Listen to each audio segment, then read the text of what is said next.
Direto do Construa a Sua, edição Paraná 2025, nós seguimos debatendo assuntos pertinentes e relacionados a esse setor que é um dos mais importantes para o crescimento econômico do Brasil. E aqui comigo tenho o prazer de bater um papo com o Renato Correia, que é presidente da CEBIC, a Câmara Brasileira da Indústria da Construção Civil. Renato, prazer poder falar contigo. João, o prazer é meu estar aqui com você e com toda a audiência da Jovem Pan.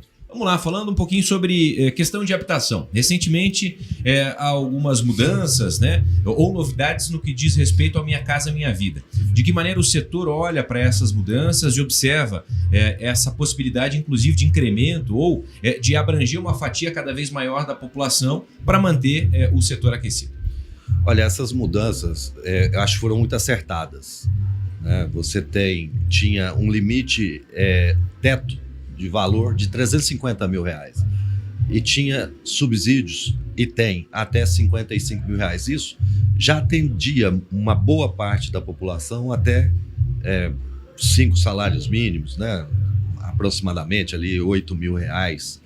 E agora, com o Fundo Social do Pré-Sal, incrementou-se uma nova faixa chamada faixa 4 para rendas de R$8 a R$12 mil, né?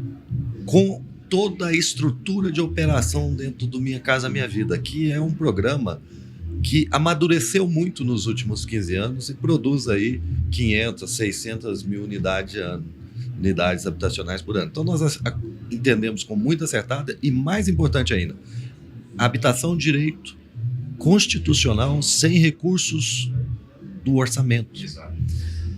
E eu uso o FGTS e a poupança, que são recursos privados.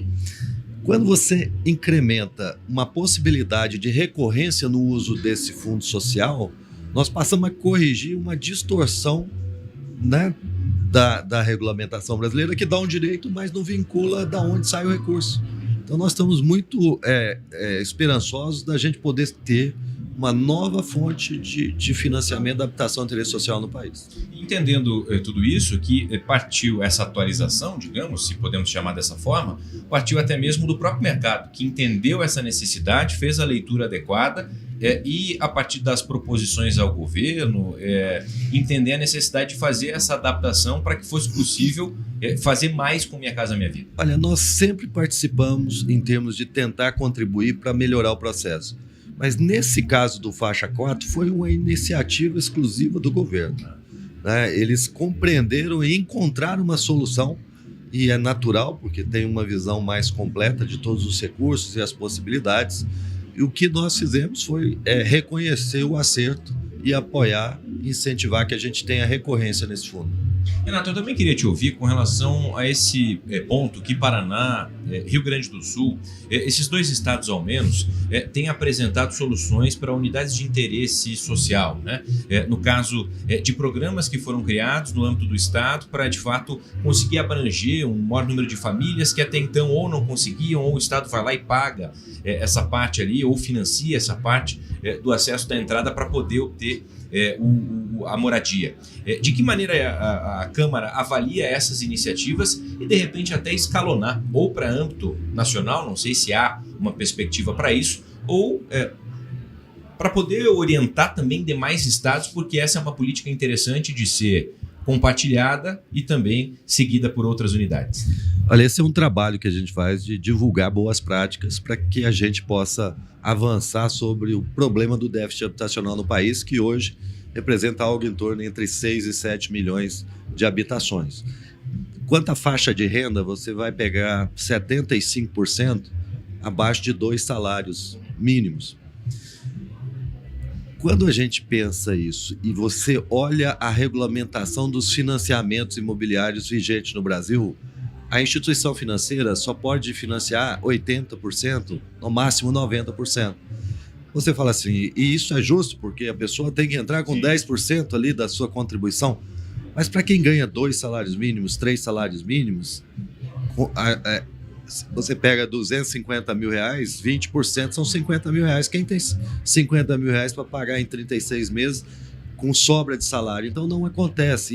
E aí o governo do Paraná, um dos primeiros a enxergar essa situação, falou, não, eu coloco R$20 mil, era 10, coloco 20 O programa do governo federal vai botar os outros 180, 230 e eu vou girar na minha economia um montante de 200 e poucos mil reais por unidade vendida, que vai me restituir o imposto, uma inteligência incrível. E isso nós divulgamos como uma boa prática. Já outros estados têm também as suas iniciativas, mas, sem dúvida, o Paraná foi um dos primeiros e pulou na frente nessa boa prática para atender o cidadão com habitação de qualidade. Essa troca de figurinhas, inclusive de boas práticas, como você acabou de falar, isso é importante e se dá muitas vezes em eventos como esse. O Construa Sul é um primeiro passo, fazendo história, sem dúvida, junto com a CEBIC e o Sinduscom, entendendo que esse evento veio para ficar no calendário e a partir de agora deve ser itinerante para que circule aí por outras capitais de estados? Sim, isso faz parte do planejamento estratégico da CEBIC, que tem como missão ampliar os investimentos e melhorar o ambiente de negócio para atender o Brasil de habitação e infraestrutura. Dentro desse planejamento estratégico, existia, vamos falar assim, uma necessidade de aproximar do empresário, né? Todo o trabalho que a CEBIC faz para que o empresário, interagindo conosco, pudesse conhecer as boas práticas e nos ajudar quando fala de ambiente de negócio. Nós fizemos um primeiro Construa Nordeste, estamos aqui no Construa Sul, ele será uma vez por ano, né, em alguma região do Brasil, e nós estamos aqui muito felizes pela presença de 3 governadores de estado, pela presença de um público formador de opinião e debatendo sobre boa prática, mas também sobre os gargalos. E aí nós vamos avançar no país, com certeza. Também queria te ouvir, Renato, com relação a essa perspectiva que se tem, né, das características de cada região. Muito se falou durante esse Construa Sul de que temos uma taxa de desemprego abaixo da média, a questão de ao menos 18, quase 20% do PIB, né, industrial relacionado ao setor. De que maneira entender também essas peculiaridades entre cada região e para que a partir dos desafios, dos potenciais, o setor possa avançar dentro do seu quintal, entendendo que há sim muito espaço para esse crescimento? Olha, os desafios são grandes. Eu diria que a gente tem desafio de burocracia, que são as aprovações de projetos, as emissões de habite, né, no âmbito da habitação. Nós temos as dificuldades com cartórios, que muitas vezes não compreendem a função social da habitação, e tem um olhar que às vezes fala assim, não, mas a habitação de alto padrão, a gente pode ser mais, vamos falar assim, ela não contribui socialmente, mas contribui porque normalmente o empreendimento de alto padrão paga ao município uma outorga onerosa, que é o uso do solo adicional para poder verticalizar. Isso normalmente vai para um Fundo Municipal de Desenvolvimento Urbano, que retroalimenta o subsídio que o governo pode fazer via município ou via estado. Então, é uma esteira de produção, é uma indústria. Se nós paralisarmos a indústria por um determinado período ou diminuirmos muito sua atividade, a retomada ela é muito difícil, porque há dispersão de conhecimento, Hoje o cartório conhece, o banco conhece a operação, o cliente conhece a operação, o corretor conhece a operação, a empresa é um elo. E isso fica muito diluído na sociedade. A sociedade às vezes não compreende a importância, né, na qualidade de vida das pessoas, do mercado imobiliário e da geração de emprego e renda. Então, todo esse movimento é muito importante. Gargalos, nós temos a burocracia, planos diretores que não compreendem que a cidade ela tem que acolher as pessoas de menor renda, onde quer que seja. Então, é um desafio muito... E é muito gostoso o trabalho, porque cada passinho que a gente dá adiante, a gente fica feliz de ter incrementado a possibilidade de alguém chegar na sua habitação. Durante várias palestras e painéis aqui do Construa Sul, muito foi falado sobre momento econômico, sobre dificuldade, resiliência do próprio setor, né? E vários empresários que trouxeram cases ou histórias de que estão no mercado há 50, 60 anos, já passaram por inúmeros altos e baixos, inúmeras crises. Como entender também esse momento desafiador e delicado, mas sem deixar de olhar para o futuro e um futuro de resiliência, mas também de crescimento? Olha, eu diria que o empreendedor do mercado imobiliário no Brasil, ele é um sobrevivente. Então ele está preparado para os momentos de crise, porque nós quase sempre estamos em alguma crise. Eu vou contar para você assim, num breve retrospecto nos últimos 10 anos. Nós tivemos a crise de inflação e falta de recursos ali no Minha Casa Minha Vida em 2014, 2015. Depois nós tivemos a crise do distrato, que o judiciário começou a compreender que as pessoas podiam desfazer um distrato e pegar o dinheiro de volta. Algo completamente inconsistente com a lei de incorporação imobiliária, que tem seu processo de desistência naturalmente regrado. Depois você teve Covid, depois teve alta de custo de material e agora juro em alta de novo. Então, o ambiente é desafiador, você vai ter que ter resiliência, fazer as leituras e adaptações. E a dificuldade é porque o empreendimento, às vezes não, na maioria das vezes, é de longo prazo. Você compra um terreno, vai entregar daqui 5 anos e vai receber nos outros 5 o restante da receita. Então, é pensamento de longo prazo. Quem não tiver pensamento de longo prazo e preparação para passar momentos de estresse, não pode estar nesse mercado, não. E a importância de ter informação, de estar associado ou de fazer parte de uma grande entidade como a CEBIC e os eventuais Sinduscons de cada região, para que os empresários e os envolvidos, né, nesse segmento possam tomar as melhores decisões, além de estarem assistidos.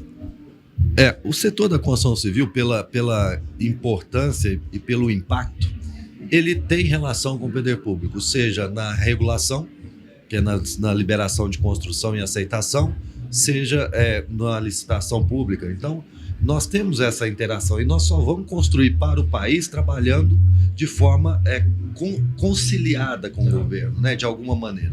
Não pode haver um desalinhamento de interesse, esse é o primeiro ponto. Então, o setor da construção, no caso da habitação, tem uma regulação municipal diferente em cada município brasileiro. E a associação começa para resolver essa questão da relação com o município. Então, os Sinduscons, as ADEMs, os Secovs se preparam em coletivo para tratar os problemas comuns. Ali no estado, no município. A CEBIC é a congregação de todos esses entes para tratar no governo federal.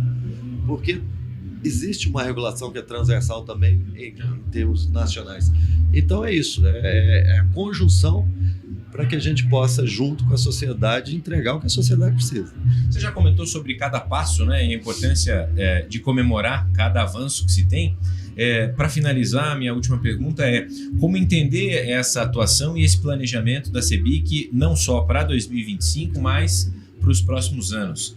Você, enquanto atual presidente, né, como planeja tudo isso e de que maneira quem está nos ouvindo, nos acompanhando, pode seguir acompanhando o trabalho, aguardando também a evolução do que vocês já têm consolidado? Sim, nós temos, vamos falar assim, alguns trabalhos de preservação do que já funciona. Muitas vezes nós temos o FGTS, por exemplo, como funding, e o FGTS muitas vezes é olhado dentro do Congresso ou pelos políticos mesmo, do Executivo, como solução para alguns problemas da sociedade, né, que deveriam ser tratados pelo orçamento. Como não tem orçamento, vão no FGTS. Só que o FGTS, ele, a rigor, para ser bem sintético, ele tem que atender o trabalhador na demissão. Eu perdi o emprego, eu preciso de um recurso até o que eu me coloque novamente. E ele foi criado para financiar habitação, mobilidade e saneamento. Na medida que os recursos já não são suficientes para atender o déficit todo, desvia, então a nossa acaba não funcionando, nós podemos desestruturar a indústria do Minha Casa Minha Vida. Então, preservação do FGTS é um dos nossos temas estratégicos. Taxa de juros, e a gente precisa discutir isso profundamente no país, né? Já fizemos boas reformas estruturais, de previdência, né? Marcos regulatórios, mas nós precisamos discutir a eficiência do Estado. O nome da reforma administrativa nem é tão bom assim, porque reforma parece uma coisa meio antiquada, só de cortes. Não, nós precisamos olhar para o futuro e com inteligência. Né? Quem não pode melhorar? Será que o Estado não pode melhorar? Quem não pode ter mais eficiência? Quem não está em busca disso? Estudando. O Estado somos todos nós juntos. Então nós precisamos sim de discutir uma reforma que entregue mais para a sociedade com menos. Isso vai baixar a taxa de juros. Não adianta ficar buscando recurso com taxa de juro alto, de 10% de juro real nesse país. Não tem negócio que subsista a isso. Não tem crédito que subsista e você vai ficar com capital alocado em rentismo. Então é isso, são esses 2 pontos estratégicos, além de a lei de licitações. A gente tem um olhar muito crítico, porque na sociedade brasileira, adotando essa legislação, eu compro 10 mil copos do jeito que eu compro um prédio desse tamanho. E não me parece razoável que nós tenhamos a mesma regra para comprar coisas tão diferentes. Serviço de engenharia é um serviço muito especializado, a indústria construindo no longo prazo, e nós precisamos de trabalhar junto com o contratante e não contra o contratante, para que a gente possa entregar as coisas de uma maneira apropriada. Sem dúvida, muito importante tudo isso, essa agenda, né? Olha, quero aqui agradecer ao Renato Corrêa, presidente da CEBIC, Câmara Brasileira da Indústria da Construção Civil, conversando com a gente direto do Construação. Obrigado, Renato. Nós que agradecemos a oportunidade em nome da Câmara Brasileira da Indústria da Construção e estamos sempre à disposição para discutir esses assuntos. Eu que agradeço. Prazer estar aqui. Prazer.